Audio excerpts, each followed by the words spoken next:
Oh, hey there, YouTube. You like this fresh fade? Don't worry, I'm not getting rid of the facial hair though. But instead, we're gonna talk about something else that's controversial in the YouTube section. Raceland USA, baby, let's go!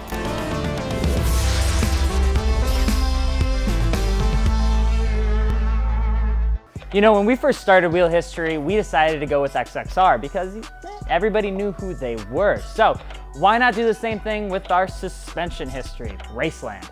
Everybody knows them, everybody has ran them or claim they haven't ran them. They either hate them or love them, but when they do love them, they just never tell anybody that they do. And we're here to talk about it because why the f not? Raceland USA is actually based out of Bluffsdale, Utah, which was named after for their bluffs and their dales. Raceland is an interesting company. They make every conceivable part you could possibly imagine. Weird, right? Raceland.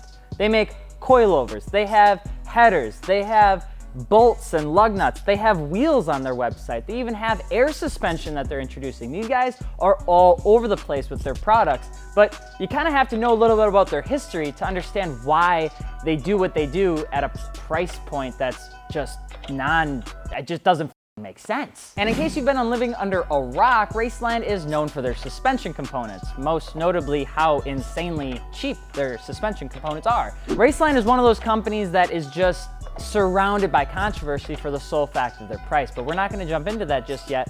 Let's jump into who they are and what they do.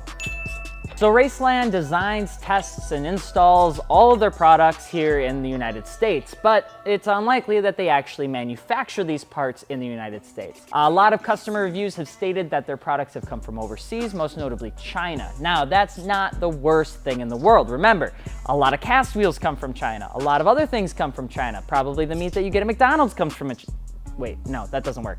Anyway, a lot of things come from China. So if you're already in the comment section about to talk shit about Raceland coming from China and you're on Westlakes and SportMax, just don't do it. You're not gonna get a lot of companies that are selling suspension for under $1,000 to come from countries like Germany or the UK or the United States of America just because the profitability isn't there.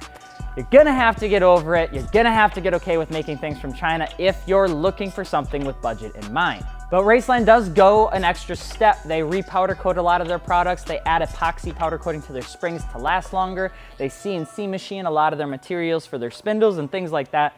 So Raceland does do a good job at trying to go one extra step instead of giving you the bare minimum. So are Racelands rebranded? No, they're not. Are they from a private suspension company? Probably, but that's not a bad thing. What you guys have to remember about Raceland is that they exist to serve a consumer market of entry-level suspension components, and they do that really quite well. They have really taken over the market within the past 10 years in terms of just being a decent product that you can get for almost any application vehicle. They're not really meant to be the end all, but they do a good job at making affordable products for any automotive enthusiast. I know there's been a ton of times where I've seen Miatas and S2000s and Evos and STIs that run Raceland as one of the first modifications that they get because it's just a budget, affordable product that you can get. It's not one that you're gonna wanna compare to something like STKW, AccuAir, Airlift, companies like that, because that's just not something that you wanna do. You don't compare a Mercedes to a Kia. Sorry, Stinger. Still not convinced that it's a good car. And Raceland is an international company. They've made products for all across the world. So while they haven't been established for as long as a lot of companies that they're in competition with have, they have really taken over the market in terms of what you would see in your standard built car. So let's get the biggest thing out of the way, price. How the f do they do it? I don't even understand how a company can supply a product so insanely cheap. So I went in there on Raceland.com to figure out why and how they can even possibly imagine to sell these products for so cheap. And I came up with a couple answers. So take a seat, grab a bag of popcorn, and let's just delve right into it.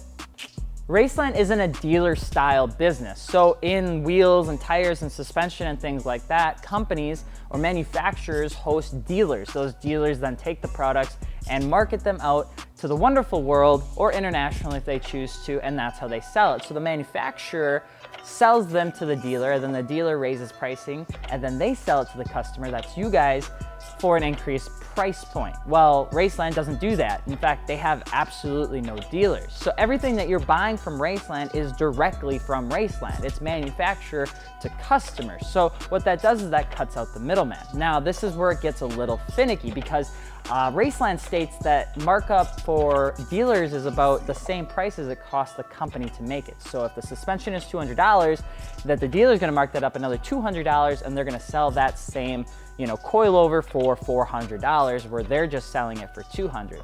I have never seen a markup in my professional career that is that insane, but it is a good reference point to explain why they chose not to go with dealers. At the same time, though, it's probably not that extreme. A lot of times dealers raise pricing anywhere from like 10 to 15% on suspension, and with wheels and things like that, all of that stuff is at MAP, which is minimally advertised price.